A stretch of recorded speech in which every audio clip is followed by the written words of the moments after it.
prayer, as we've seen over these last couple of weeks, prayer is a Christian's lifeline to God, right? It's a direct line of communication to the creator of the universe. And I think we often fail to see the weight and significance of that blessing and that privilege that we have. And so many Christians, I think, struggle with their prayer lives. We long to have a deeper, more meaningful prayer life. Jesus' original disciples, I think, must have felt much the same way, as they leaned into Jesus and they asked him in Luke 11, verse 1, Lord, teach us to pray. They had seen Jesus pray so many times, and they saw the effects of his prayers, both on other people and on himself, and they longed for that kind of relationship with God. And much like those first disciples, many believers today, I think, struggle with prayer. While over 55% of Americans say that they pray daily, many of us long for that more, to pray more powerfully and effectively. And that's why we're spending this whole month of March leading up to Easter plumbing the depths of the prayers of Jesus. Like I said last Sunday, no one in history understands the power of prayer and how to pray more effectively than Jesus himself. So who better to teach us how to pray? Last Sunday, we pondered Jesus' most theologically profound prayer, often referred to as his high priestly prayer. And in it, Jesus prayed for his own and his Father's glory. He prayed for God to be revealed through him to his disciples. He prayed for his followers' allegiance to God, that they would continue to belong to God rather than to the world. He prayed for the cooperation of his disciples, not just the 12 disciples that he was with, but for us too, everyone who would ever believe in him through their message. And then finally, the fifth thing he prayed for was eternity. He prayed that they would have eternal life and be able to experience the glory that he and God the Father shared before the world even began. In short, Jesus said grace, reminding us that prayer is a powerful means by which we get to experience the grace of God. And following his high priestly prayer, Jesus leads his disciples across the Kidron Valley to this secluded olive garden known as Gethsemane. Hidden in the shadows of the knotted and knobby olive trees, the garden provided Jesus with a quiet place to spend his final hours. It's now about midnight. The night sparkles with 1,000 stars. Insects sing in the background as a gentle breeze whispers through the trees. The word Gethsemane literally means olive press, but the nature of the garden and the meaning of the word are not nearly as significant as what took place there. In the garden, Jesus wrestled with crippling sorrow. He knew precisely what was coming: betrayal, humiliation, torture, agony, abandonment, and eventually death. And within hours, he would be brutally beaten and nailed to an old rugged cross. How could he face such a future and not flinch? How could anyone prepare for such a fate? Well, let's see how Luke describes it. In the Gospel of Luke, chapter 22, he writes, "Then, accompanied by his disciples, Jesus left the upstairs room and went out as usual to the Mount of Olives. There he told them, 'Pray that you will not give in to temptation.' He walked away about a stone's throw and knelt down and prayed, 'Father, if you are willing, please take this cup of suffering away from me. Yet I want your will to be done, not mine.' Then an angel from heaven appeared and strengthened him. He prayed more fervently, and he was in such agony of spirit that his sweat fell to the ground like great drops of blood. And at last he stood up again and returned to the disciples, only to find them asleep, exhausted from grief. 'Why are you sleeping?' he asked them. 'Get up and pray so that you will not give in to temptation.'" As Jesus and his disciples entered into the Garden of Gethsemane, he made a very vulnerable and open confession to them. He says in Mark's account, "My soul is crushed with grief to the point of death." Maybe you can relate to that. Do you know what it feels like to experience soul-crushing grief? Do you know what it's like to be deeply troubled and distressed? How do you handle it? Where do you turn when there's nowhere else to turn? Where do you put your feet when the rug's been pulled out from under you? As always, I think the answer is to follow in the footsteps of Jesus. And Jesus turned to prayer. As Jesus wrestled with his destiny that night, there were certain things that he sought, certain lessons for us to learn. And I want to highlight a few of those for you this morning. First of all, when Jesus needed it most, he sought solitude. Jesus sought solitude. As he prepared to face his faith-shaking fate, Jesus sought out a place of solitude where he could deal with his dilemma uninterrupted. And Jesus, he was always in the public eye. He was always taking time for other people, ministering to them, listening to them, healing their hurts, showing love to his neighbor. He was always involved in the lives of other people. But tonight, as he prepared to climb the hill of Calvary, he had no time for the sick or sinners. The great physician's office would be closed. He'd be taking no appointments. Jesus walked away from the spotlight to focus on the crushing grief within his own soul. He got out of eyesight of the multitudes, out of earshot of his disciples, and he got in touch with his Father. He went into the garden to collect his thoughts, to wrestle with God's purpose for his life, and to gather the strength that he would need to face tomorrow. And this is something we need to understand, that this was a common practice for Jesus. This wasn't just an emergency situation, and so I don't know what else to do. I'm going to go run away and be alone. Jesus often secluded himself to spend hours in prayer. I think this is Mark's gospel, the Bible says that very early in the morning, while it was still dark, Jesus got up, left the house, and went to a solitary place to pray. That's Mark chapter 1. So at the very beginning of his ministry, this was his practice. And then in Luke chapter 5, we read that Jesus often withdrew to the wilderness to pray. And then Jesus even encouraged his followers to do the same thing. In Matthew chapter 6, verse 6, he says, "But when you pray, go away by yourself, shut the door behind you, and pray to your Father in private. Then your Father who sees everything will reward you." In essence, Jesus is urging us to get alone with God. He wants us to put aside every distraction and be completely alone with our Father in heaven. When the weight of life becomes too heavy and the pressures mount, especially in times of significant decisions or looming crises, the best course of action is to retreat from all the noise and the busyness of the world and to intentionally seek solitude with God. Anne Frank expressed a profound insight in her diary. On February 23rd, 1944, she wrote, "The best remedy for those who are afraid, lonely, or unhappy is to go outside, somewhere where they can be quiet, alone with the heavens, nature, and God.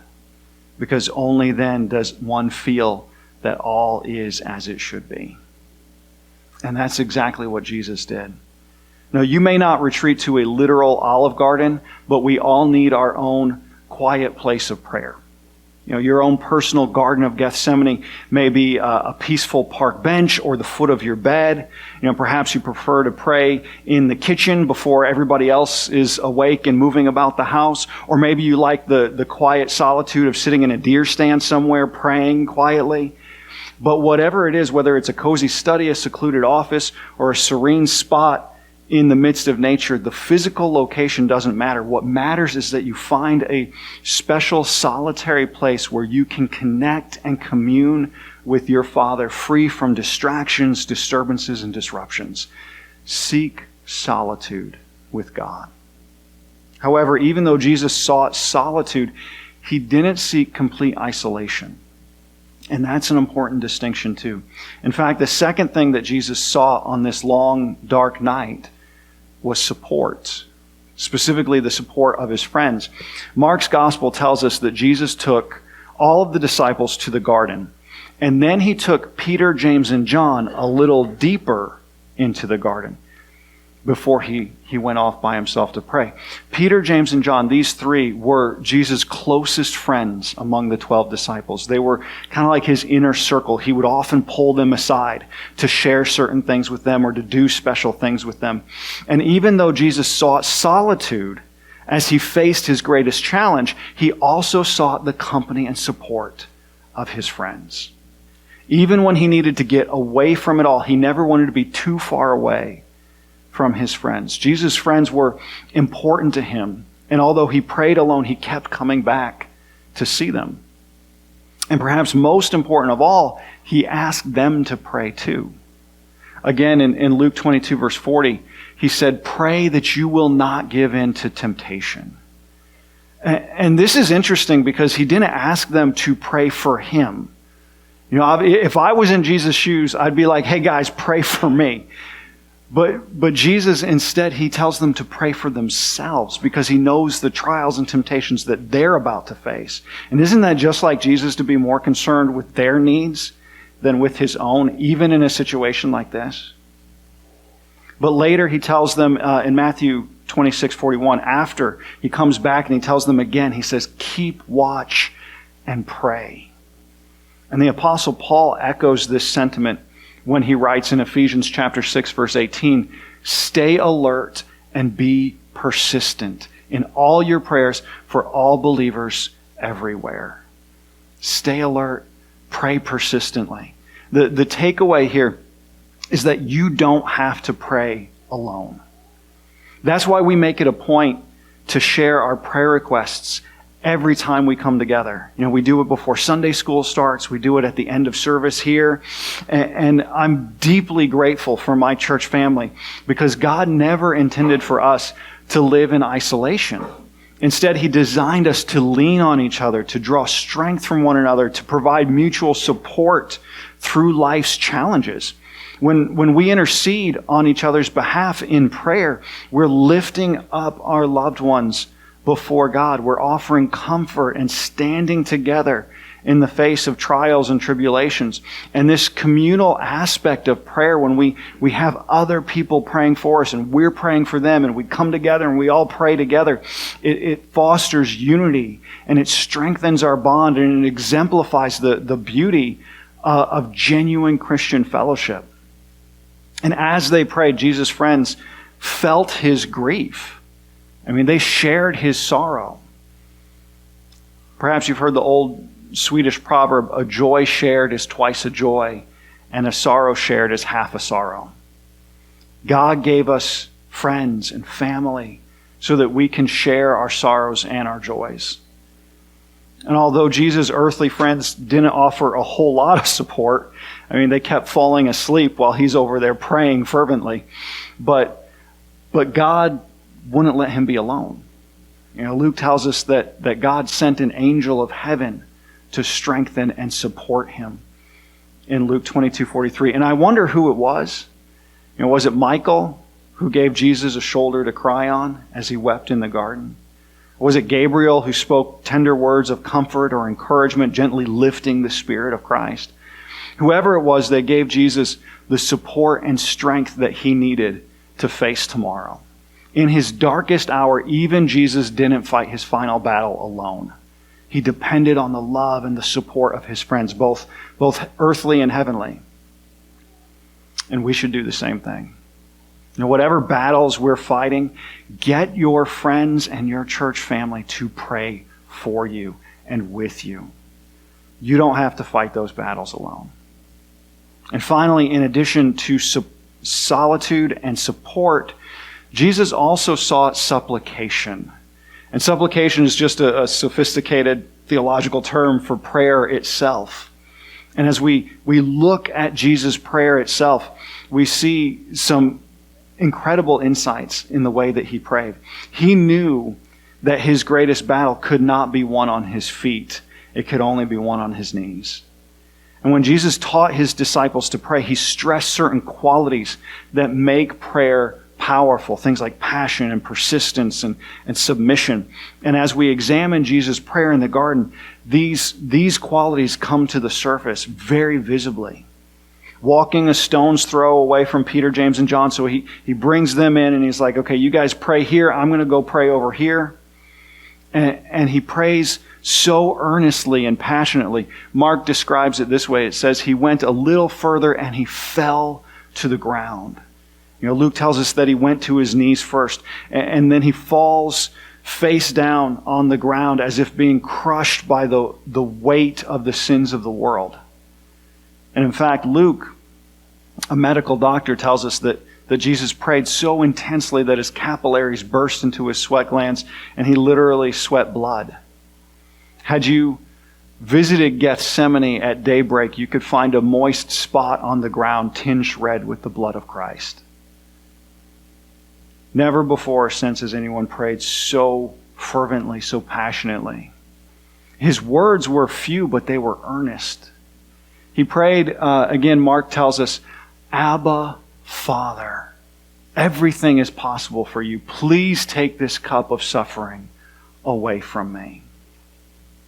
This is just so sincere, so vulnerable. He wore no facades, no masks. He just honestly confessed that he did not want this. If there was any other way to accomplish the salvation of humanity, Jesus was open to suggestions at this point. He knew the plan. He understood what he was supposed to do, but he also acknowledged that with God, all things are possible, right? I mean, perhaps there was some other last-minute way that we could come up with. Scripture records that Jesus, by the way, prayed this same prayer 3 times. 3 times. And he would pray, and then he would get up and he would go back to his disciples, and then he would come back and he would pray again. 3 times he prayed, Father, take this cup away from me. And ultimately, though, persistence doesn't guarantee the outcome that we desire. Yes, God the Father could have changed the plan in theory, but he didn't. Jesus could have just chosen not to die, but he didn't. There were no alternatives. This was the way that it had to be. And in the end, Jesus surrendered to his Father's will as he submissively prays in verse 36, not my will, but your will be done. Not my will, but yours. Jesus surrendered to his Father's will, his Father's purpose and goal for his life. And he did just as he instructed his disciples when he taught them how to pray, Our Father who art in heaven, hallowed be thy name. Thy kingdom come, thy will be done on earth as it is in heaven.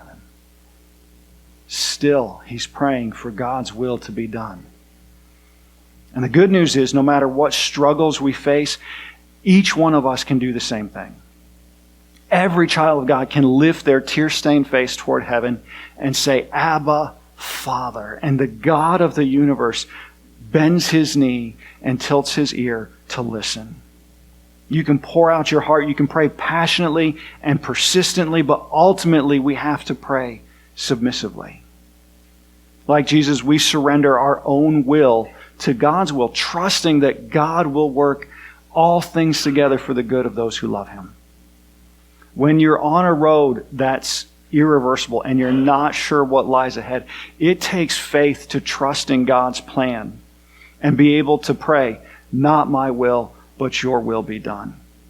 But what a comfort to know that God is listening, that he hears us when we call out to him, and that he has a plan for us.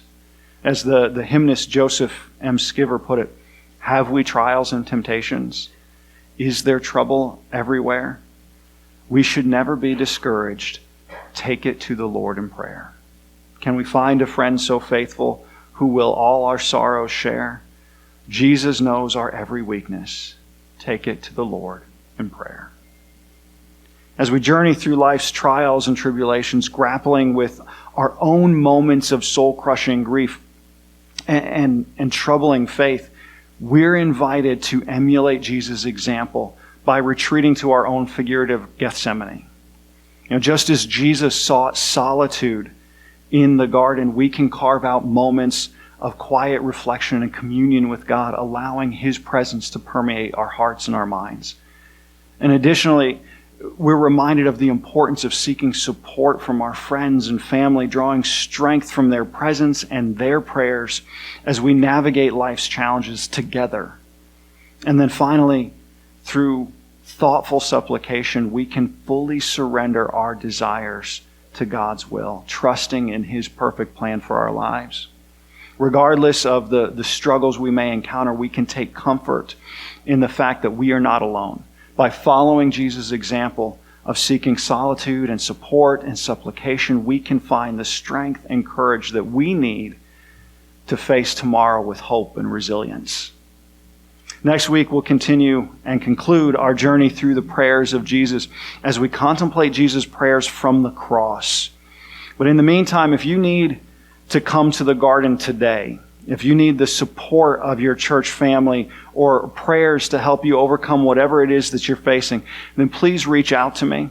You can pull me aside after church, you can call me at home, or you can just come forward, share your needs with us, and we will all pray together. Let's stand and sing, church.